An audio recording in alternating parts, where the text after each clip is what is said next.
30 noches cantó de la tristeza y de pronto al escoger la luna tomó solo recuerdos y ternuras y los tuvo acunados con sus manos.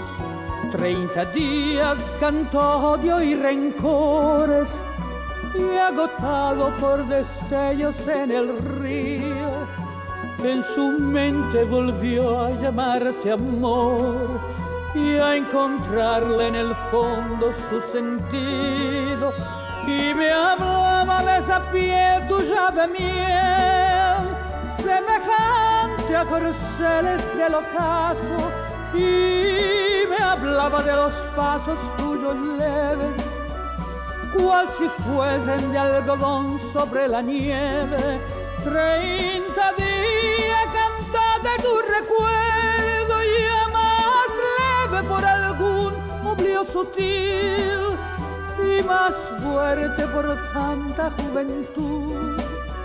Se olvidó de ese amor tuyo gentil, de ese amor tuyo gentil.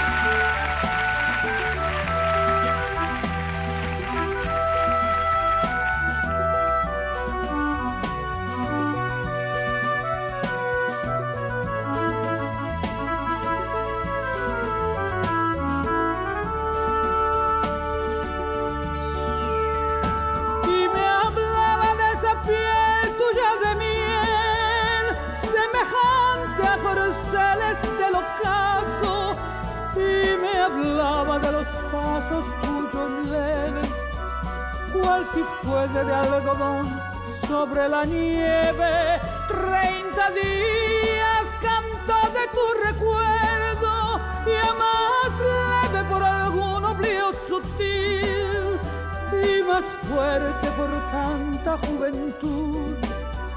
Se olvidó de ese amor tuyo gentil, de ese amor tuyo gentil,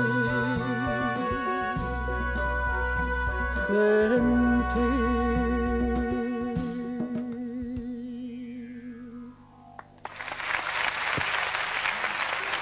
Complimenti veramente, complimenti.